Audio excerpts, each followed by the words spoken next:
My question to both you and Rob, how does the Supreme Court decision affect homelessness? I'll say something. So one thing, right? Like we have legal rights, but when our rights are violated, then we have to prove it, right? So we have the Civil Rights Act of 1964. We have all kinds of rights, but do you get your rights violated? Someone denies you housing based on racial discrimination, or someone's a single mom or whatever, you have to prove that. And you have to go to court, and it takes a long time. And so I'm not saying we don't need to fight for those rights, but we also need to make sure that they are respected and that people are educated and armed and organized with the capacity to fight for their rights, so that people will think twice about violating them in the first place. So the Supreme Court decision, I think, just opens the door, and gives permission for things that have already been happening, right? So thank you, Rob. This is an article that Rob and I and Sia Haid co-authored, and was published about 2 weeks ago, right before the decision. So I think one thing the Supreme Court decision will do is, in communities where there's no shelter or inadequate shelter, people can be harassed out of town, right? Grants Pass doesn't have shelters, yet people can be arrested for sleeping outside. And we all know that, you have to work like 2 or 3 jobs to make enough money to afford housing in any community in this country. So people are being priced out, with nowhere to go, and now they're going to be criminalized. My opinion is, we've had a hatred for poor people in this country, and there's a direct connection between poverty and racism, right? So in New York, where we have a right to shelter, we already have the police violating people's rights. We've had that forever. We have police threatening to arrest people or fine them if they don't move. We have them rolling up on people saying, you have to move. I don't care where you go, but I don't want to see you when I come back around. So these things have already been happening, but it's going to give permission. It makes it reasonable, right? To say, we don't want this here. You have to go. And I think that that is the one of the biggest dangers of this decision, is saying um, it's not excessive punishment to arrest you or fine you, even if you have nowhere else to be. And so it's a very cruel and chilling message. And it elevates the rights of people with housing, who say things like, my property values are going down because of all these people down the street. It elevates the rights of some over the rights of others, the human rights. And I think that's the most dangerous thing, because then it'll kind of become part of that media messaging cycle. And so our job, number one, I'm seeing all this, people and groups who are appalled at the decision. So we're agreeing on a policy problem, but we're not all agreeing on a solution, and we're not all agreeing on how to get there. And I think that's where we're at now, is we have to agree on the solution, which is housing. And then what does that mean? What does that mean for New York? What does it mean when we're spending $4 million a year, or 3 point whatever billion dollars a year on a homeless service system, and we're not investing that in housing for people who are really poor? And that's where we're at. This is where we're at. And so I think what it means for us is we have to keep places like Main Chance open, because it's an access point for people to find out what their rights are, for people to not be outside. And in climate change, we know in Phoenix, people are dying because of climate change, because they're unhoused and they're baking to death. And so who are we as a society and a city? It forces us to look at that.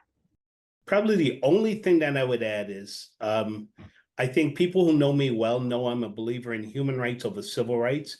Our country bases itself on a constitution that is flawed. And I don't cast aspersions on anybody from the civil rights era, but every human being has the right to rest. And if you're going to constantly make people move on, then they're not going to rest. And I think the lack of humanity in our Supreme Court is front and center at this point. And we need to learn from that, and we need to make ourselves active in civic engagement, because the way this issue has been handled, not only here in New York, but around the country, is flawed, right? And we've been doing the same thing for 40 years. I think you've all heard that I've done a research project with the London School of Economics going back to the 90s. And our approach hasn't changed in New York City with respect to homelessness. So if you keep doing the same thing over and over again, expecting a different result, you're kind of mental.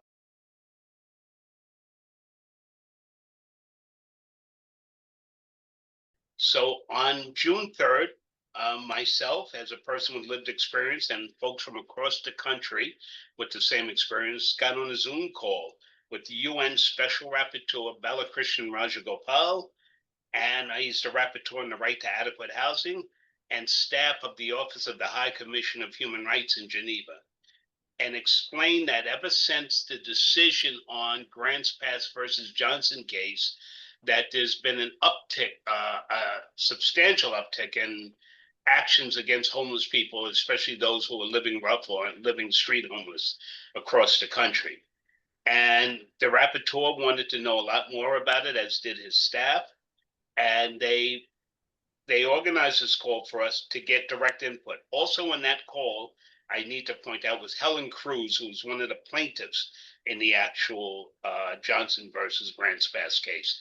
So it was a very powerful call to hear how this is playing out across the country. It ended up with us getting a letter from two rapporteurs who combined their forces together. So Balakrishnan Rajagopal, the rapporteur on housing, and Oliver De Schutter, the rapporteur on extreme poverty, got together, and based on the potential cuts to HUD and other programs that affect low-income and fixed-income people, really wrote a harshly worded letter to the United States government asking for an explanation of these cuts. There were 5 main questions that came out of that, which they're asking for a response. We know that our federal government, as currently constructed, does not respect international policy and the way folks work in the international community. So it was a little bit difficult to get a response from the federal government, although the letter asked for a response. We did, however, get a response from House Minority Leader Hakeem Jeffries and Senate Minority Leader Chuck Schumer, who organized a meeting to meet with these two rapporteurs. So the rapporteurs are going to get to express their displeasure with those two offices. The bottom line is they're asking the federal government for a response. I think this is a perfect organizing tool. You probably want to look at the 5 questions, because the letter is a 9-page document. They really did their work. And I want to thank the National Low Income Housing Coalition and the National Alliance to End Homelessness, who both put out 2 very strong reports explaining what these cuts and the impact that these cuts would have. And the rapporteurs in the Office of the High Commissioner ripped that report apart and really came up with these questions, which are some tough questions to the federal government. So I think we have an organizing tool as we move forward that we all need to grab and constantly. I use some militant language when I talk, but I mean when I say we need to push it in front of elected officials and make them understand that the rest of the world is watching.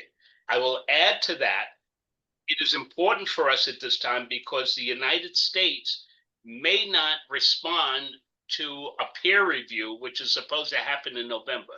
The Universal Periodic Review, which is a chance for countries around the world to do a peer review of the United States. The United States is supposed to get reviewed in November, and the government was supposed to release a report on the 4th, which was yesterday.